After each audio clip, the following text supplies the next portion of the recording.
ओम शांति।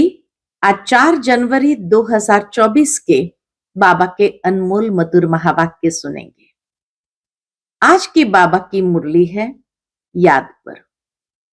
याद से कितनी प्राप्ति होती है उसको बाबा ने स्पष्ट किया। बाबा कहे, जितना तुम बच्चे याद की यात्रा में रहेंगे तुम्हारी आयु बढ़ेगी, विकर्म विनाश होंगे, पावन बनते जाएंगे। याद में रहने वालों की अवस्था, बोलचाल बहुत फर्स्ट क्लास होगा। याद में रहने से ही खुशी बढ़ती जाएगी और आत्मा तमो प्रधान से सतो प्रधान की ओर आगे बढ़ती रहेगी। इसलिए बाबा कहे, तुम बच्चों को अपने याद के चार्ट को बढ़ाते जाना है। जितना हो सके जब समय मिले बाबा को याद जरूर करना है। तो सुनते हैं आज के बाबा के अनमोल मधुर महावाक्य। ओम शांति। मीठे बच्चे, मुख्य है याद की यात्रा। याद से ही आयु बढ़ेगी, विकर्म विनाश होंगे, याद में रहने वालों की अवस्था, बोलचाल बहुत फर्स्ट क्लास होगा। आज की मुरली से प्रश्न है, तुम बच्चों को देवताओं से भी जास्ती खुशी होनी चाहिए। क्यों? उत्तर है, क्योंकि तुमको अभी बहुत बड़ी लॉटरी मिली है। कौन सी लॉटरी मिली है? भगवान तुम्हें पढ़ाते हैं। कितनी ऊंची बात है, जो दुनिया में किसी को भी ऐसी लॉटरी नहीं मिलती। सतयुग में देवता देवताओं को पढ़ाएंगे, यहां मनुष्य मनुष्य को पढ़ाते हैं, लेकिन तुम आत्माओं को स्वयं परमात्मा पढ़ा रहे हैं। तुम अभी स्वदर्शन चक्रधारी बन रहे हो, तुम्हारे में सारी नॉलेज है। देवताओं में भी यह नॉलेज नहीं है। आज की मुरली से पहले गीत बजा है, जाग सजनिया जाग, अब नव युग आया है। ओम शांति। नए युग में होते हैं देवी देवताएं, है वह भी मनुष्य, परंतु उन्हों के गुण देवताओं जैसे होते हैं। वह है वैष्णव, डबल अहिंसक। अभी मनुष्य डबल हिंसक है, मारा मारी भी करते, काम कटारी भी चलाते। इसको कहा जाता है मृत्यु लोक, जिसमें विकारी मनुष्य रहते हैं। उसको कहा जाता है देवलोक, जिसमें देवी देवता रहते हैं। वह डबल अहिंसक थे, उन्हों का भी राज्य था। देवताएं डबल अहिंसक और अभी के मनुष्य डबल हिंसक। तो बाबा कहे, कल्प की आयु लाखों वर्ष की होती तो कोई बात का ख्याल भी नहीं आता। आजकल कल्प की आयु कम करते जाते हैं। कोई 7,000 वर्ष कहते, कोई 10,000 वर्ष कहते। यह भी बच्चे जानते हैं कि बाप है ऊंचे ते ऊंचा भगवान, और हम उनके बच्चे रहते हैं शांति धाम में। हम पंडे हैं रास्ता बताने वाले। इस यात्रा का कोई वर्णन है नहीं, बल गीता में भी अक्षर है मन मना भव, परंतु फिर भी ये याद की यात्रा है, ये कोई को भी समझ में नहीं आता है। परंतु उनका अर्थ क्या है? अपने को आत्म समझ बाप को याद करो। यह किसकी बुद्धि में नहीं आता। जब बाप आकर समझाएं तब किसकी बुद्धि में आए। इस समय तुम मनुष्य से देवता बनते हो। मनुष्य यहां है, देवता सतयुग में होते हैं। बरोबर तुम अभी मनुष्य से देवता बनते हो। तुम्हारी ये ईश्वरीय मिशन है। निराकार परमात्मा को कोई मनुष्य तो समझ न सके। निराकार को हाथ पांव कहां से आया? श्री कृष्ण को हाथ पांव सब कुछ है। भक्ति मार्ग में कितने शास्त्र बनाए, मनुष्य ने भक्ति मार्ग में कितने अथाह शास्त्र बनाए। अब तुम बच्चों के पास चित्र आदि तो बहुत है। चित्र से याद आती है, चित्र को देखते ही याद आती है कि इस चित्र पर यह समझाएं। और भी बहुत चित्र बनते जाएंगे। एकदम ऊपर आत्माओं का भी दिखाना है। परमधाम में आत्माओं का उल्टा वृक्ष भी बाबा कहे दिखाना है। आत्माएं ही आत्माएं दिखाई देंगी। फिर सूक्ष्म वतन, उनके नीचे मनुष्य लोक भी बनाएंगे। मनुष्य कैसे पिछाड़ी में आकर फिर ऊपर चढ़ते हैं यह दिखाएंगे। दिन प्रतिदिन नई इन्वेंशन निकलती जाएंगी। मधुबन में म्यूजियम जो है, वहां बाबा ने विशेष करेक्शन करवाई थी कि सीढ़ी के चित्र में जैसे ही अंत में सब आत्माएं पहुंच जाती है तो फिर कैसे ऊपर जाएंगी, ये उसमें लाइट के द्वारा दिखाई गई है। तो बाबा कहे दिन प्रतिदिन नई इन्वेंशन निकलती जाएंगी। अब जितने चित्र है उतनी सर्विस भी करनी है। फिर ऐसे ऐसे चित्र बनेंगे जिससे मनुष्य जल्दी समझ जाएंगे। झाड़ बहुत जल्दी बढ़ता जाएगा।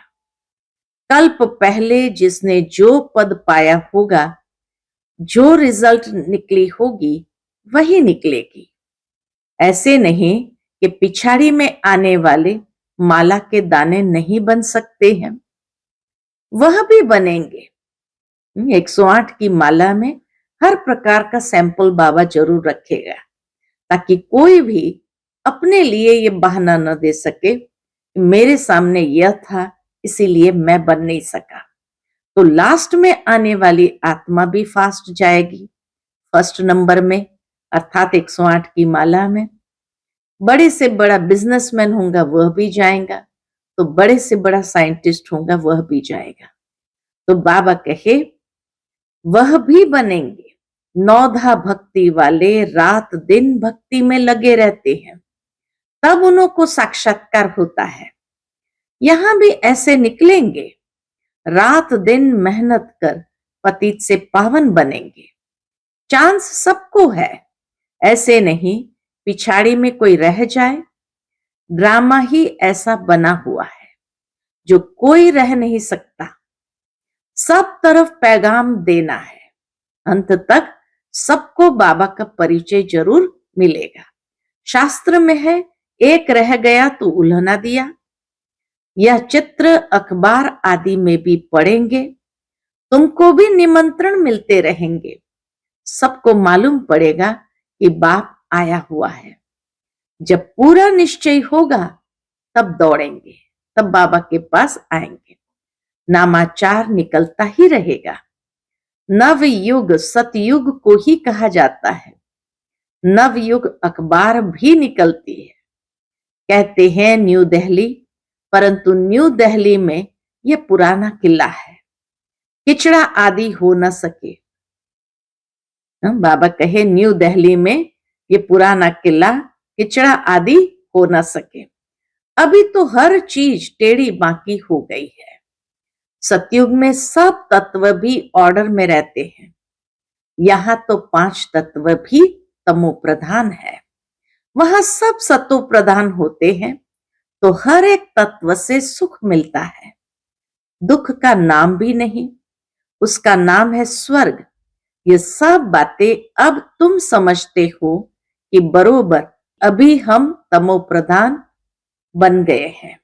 बाबा कहे ये सब बातें तुम समझते हो कि बरोबर अभी हम तमो प्रधान बन गए। सतो प्रधान बनने के लिए पुरुषार्थ कर मंजिल पर चढ़ रहे हैं, और सब अंधियारे में है, हम रोशनी में है। हम ऊपर जा रहे हैं और सब नीचे गिर रहे हैं। यह सब विचार सागर मंथन कर तुम बच्चों को करना है। शिव बाबा है सिखलाने वाला, वह तो मंथन नहीं करेंगे, ब्रह्मा को मंथन करना होता है। तुम सब विचार सागर मंथन कर समझाते हो। कोई का तो मंथन बिल्कुल नहीं चलता। पुरानी दुनिया ही याद पड़ती है। बाबा कहते पुरानी दुनिया को एकदम भूल जाओ। परंतु बाबा जानते हैं, क्या जानते हैं? नंबरवार पुरुषार्थ अनुसार राजधानी स्थापन हो रही है। बाप कहते हैं मैं आकर राजधानी स्थापन कर बाकी सबको वापस ले जाता। वह लोग तो सिर्फ अपना अपना धर्म स्थापन करते हैं, उनके पिछाड़ी उनके धर्म के आते रहते हैं। उनकी क्या महिमा करेंगे? महिमा तो तुम्हारी है। आदि सनातन देवी देवता धर्म को ही हीरो हीरोइन कहा जाता है। हीरे जैसा जन्म और कौड़ी जैसा जन्म तुम्हारे लिए गाया हुआ है। फिर तुम एकदम चोटी से गिरकर एकदम नीचे आकर पड़ते हो। बाबा का एकदम चोटी पर होते, फिर धीरे धीरे गिरते गिरते एकदम नीचे आकर पड़ते हो। तो इस समय तुम बच्चों को देवताओं से भी ज्यादा खुशी होनी चाहिए। क्यों? क्योंकि तुमको लॉटरी मिली है। तुम्हें अब भगवान पढ़ाते हैं, वहां तो देवता देवताओं को पढ़ाएंगे, यहां मनुष्य मनुष्य को पढ़ाते हैं और तुम आत्माओं को परम पिता परमात्मा पढ़ाते हैं। फर्क हो गया ना? तुम ब्राह्मणों ने राम राज्य और रावण राज्य को भी समझा है। अब तुम जितना श्रीमत पर चलेंगे उतना उच्च पद पाएंगे। अज्ञान काल में जो करते हैं वो उल्टा ही होता है। छोटेपन में सगीर बुद्धि होती है, फिर बालिक बुद्धि होती है, 16-17 वर्ष के बाद सगाई होती है। आजकल तो गंद बहुत है, गोद वाले बच्चे की भी सगाई करा देते हैं, फिर लेना देना शुरू कर लेते हैं। वहां शादियां कितनी रॉयल होती है। स्वर्ग में बाबा के शादियां भी कितनी रॉयल होती है। तुमने सब साक्षात्कार किया है। जितना आगे बढ़ते जाएंगे तो तुम सब साक्षात्कार करेंगे। अच्छे फर्स्ट क्लास योगी बच्चों की आयु बढ़ती जाएगी। बाप कहते हैं योग से ही अपनी आयु बढ़ाओ। बच्चे समझते हैं योग में हम ढीले हैं, याद में रहने लिए माथा मारते हैं, परंतु रह नहीं सकते, घड़ी घड़ी भूल जाते हैं। वास्तव में यहां वालों का चार्ट बहुत अच्छा होना चाहिए। बाहर तो गोरख धंधे में रहते हैं, बाप को याद करते करते यहां ही तुमको सतो प्रधान बनना है। कम से कम भोजन बनाते काम करते 8 घंटा मुझे याद करो। बाबा कहे कम से कम भोजन बनाते काम करते 8 घंटा मुझे याद करो, तब कर्मातीत अवस्था अंत में होगी। कोई कहे मैं 6-8 घंटा योग में रहता हूं तो बाबा मानेगा नहीं। बहुतों को लज्जा आती है, चार्ट नहीं लिखते हैं, आधा घंटा भी याद में नहीं रह सकते। मुरली सुनना कोई याद नहीं है, यह तो धन कमाते हो। मुरली सुनना माना ज्ञान धन कमाते हो, याद में तो सुनना बंद हो जाता है। कई बच्चे लिख देते हैं याद में मुरली सुनी।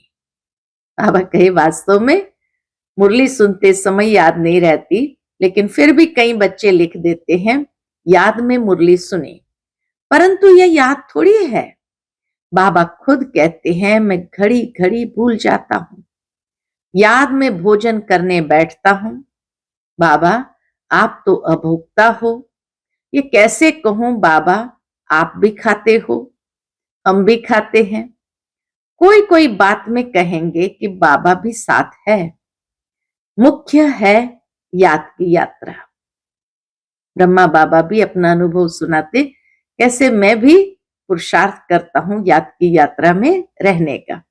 मुरली की सब्जेक्ट बिल्कुल अलग है। याद से पवित्र बनते हैं, आयु बढ़ती है। बाकी ऐसे नहीं कि मुरली सुनी तो बाबा इसमें था ना।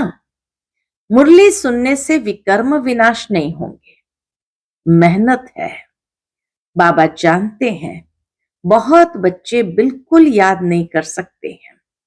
याद में रहने वाले की अवस्था, बोल चाल बिल्कुल अलग रहेगा। याद से ही सतो प्रधान बनेंगे, परंतु माया ऐसी है जो एकदम क्या बना देती है? माया ऐसी है जो एकदम बुद्धू बना देती है। बहुतों की बीमारी उथल पड़ती है। मोह जो नहीं था वह उथल पड़ता है, हंस मरते हैं। बड़ी मेहनत का काम है। मुरली सुनना ये सब्जेक्ट अलग है। यह है धन कमाने की बात, इसमें आयु नहीं बढ़ेगी, पावन नहीं बनेंगे, विकर्म विनाश नहीं होंगे। मुरली तो बहुत सुनते हैं, फिर विकारों में गिरते रहते हैं। बाबा कहे एक तरफ मुरली भी बहुत सुनते हैं, फिर विकार में गिरते रहते हैं, सच नहीं बताते। बाप कहते पवित्र नहीं रह सकते तो क्यों आते हो? कहते बाबा मैं अजामिल हूं, यहां आऊंगा तब तो पावन बनूंगा, यहां आने से कुछ सुधार होगा, नहीं तो कहां जाए? रास्ता तो यही है। ऐसे ऐसे भी आते हैं, कोई ना कोई समय तीर लग जाएगा। एक आश है कि कोई ना कोई समय तीर लग जाएगा। बाबा यहाँ के लिए भी कहते हैं यहाँ कोई अपवित्र को नहीं आना चाहिए। यह तो इंद्र सभा है, अभी तक तो आ जाते हैं, एक दिन यह भी ऑर्डिनेंस निकलेगा। जब पक्की गारंटी करे तब अलाउ करे तो समझेंगे यह तो ऐसी संस्था है, कोई अपवित्र अंदर जा नहीं सकता। तुम बच्चे समझते हो ये किसकी सभा है? हम भगवान ईश्वर सोमनाथ बबुलनाथ के पास बैठे हैं, वही पावन बनाने वाला है। अभी आखिर में बहुत आ जाएंगे तो फिर कोई हंगामा आदि कर न सके। इस धर्म के जो होंगे वह निकल आएंगे। आर्य समाजी भी है हिंदू, सिर्फ मठ पंथ अलग कर दिया है। देवताएं होते हैं सतयुग में, यहां सब हिंदू है। वास्तव में हिंदू धर्म है नहीं, यह हिंदुस्तान तो देश का नाम है। तुम बच्चों को उठते बैठते चलते क्या करना है? स्वदर्शन चक्रधारी बनना है। उठते बैठते चलते स्वदर्शन चक्रधारी बनना है।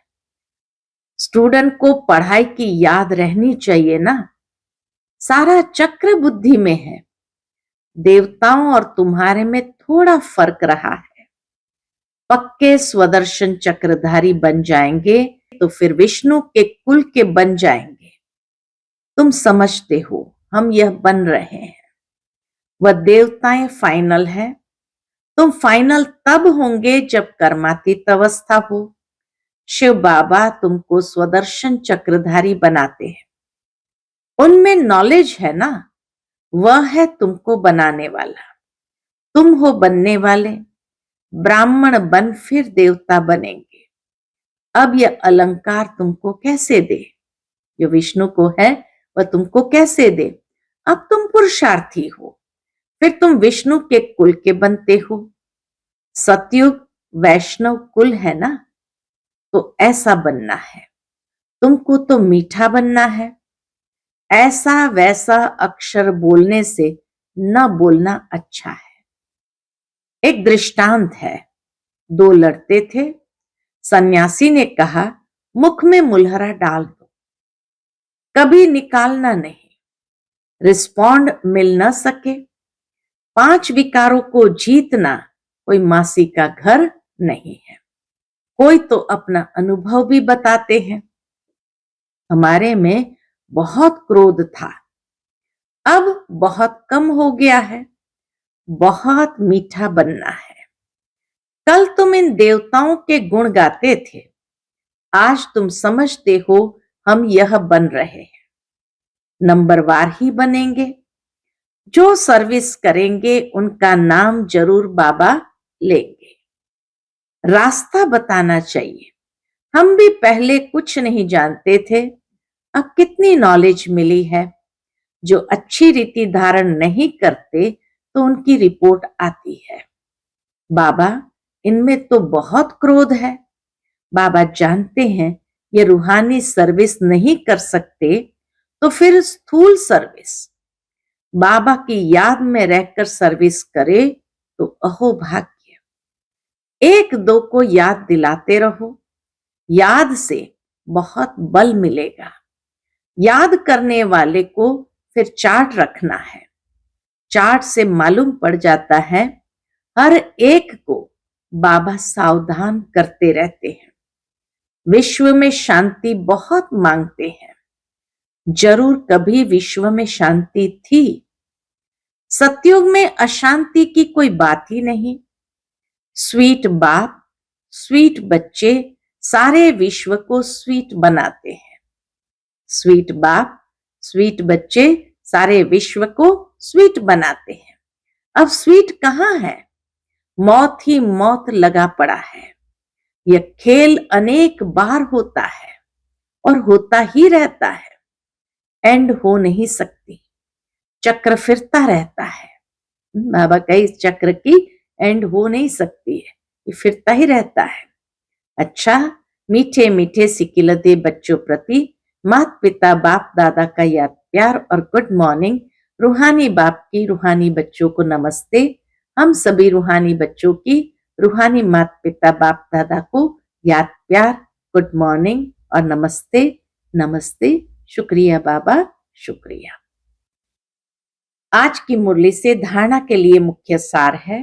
पहली पॉइंट, विकर्म विनाश करने व आयु को बढ़ाने के लिए याद की यात्रा में जरूर रहना है।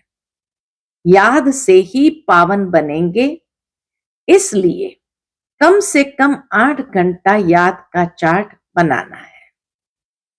दूसरी पॉइंट, देवताओं समान मीठा बनना है। ऐसा वैसा कोई शब्द बोलने के बजाय न बोलना अच्छा है। रूहानी व स्थूल सर्विस करते बाप की याद रहे तो अहो भाग्य। आज का बाप दादा का मधुर वरदान हम बच्चों के प्रति है। सेवा में रहते कर्मातीत स्थिति का अनुभव करने वाले तपस्वी मूर्त भव। सेवा में रहते कर्मातीत स्थिति का अनुभव करने वाले तपस्वी मूर्त भव। समय कम है और सेवा अभी भी बहुत है। सेवा में ही माया के आने की मार्जिन रहती है। सेवा में ही स्वभाव संबंध का विस्तार होता है। स्वार्थ भी समाया होता है। उसमें थोड़ा सा बैलेंस कम हुआ तो माया नया नया रूप धारण कर आएगी। इसलिए सेवा और स्वस्थिति के बैलेंस का अभ्यास करो। मालिक हो, कर्मेंद्रिय रूपी कर्मचारियों से सेवा लो। मन में बस एक बाबा, दूसरा न कोई, यह स्मृति इमर्ज हो, तब कहेंगे कर्मातीत स्थिति के अनुभवी तपस्वी मूर्त। आज का स्लोगन है, कारण रूपी नेगेटिव को समाधान रूपी पॉजिटिव बनाओ। कारण रूपी नेगेटिव को समाधान रूपी पॉजिटिव बनाओ। जरूर है, जो कारण देता है तो कहीं ना कहीं कुछ न कुछ नेगेटिविटी को छिपाने के लिए ही कारण बताते हैं। लेकिन जो पॉजिटिव होता है वो कारण नहीं बताएंगे, वो हमेशा समाधान या सॉल्यूशन बताएगा। तो इसलिए बाबा कहे, कारण रूपी नेगेटिव को समाधान रूपी पॉजिटिव बनाओ। इस अव्यक्त मास में अव्यक्त साइलेंस द्वारा डबल लाइट फरिश्ता स्थिति का अनुभव करो। फरिश्ता स्थिति का अनुभव करने के लिए किसी भी प्रकार के व्यर्थ और नेगेटिव संकल्प, बोल व कर्म से मुक्त बनो। व्यर्थ व नेगेटिव यही बोझ सदाकाल के लिए डीप साइलेंस का अनुभव करने नहीं देता। अव्यर्थ बोझ से सदा हल्के बन, डबल लाइट फरिश्ता बनो। अच्छा, ओम शांति।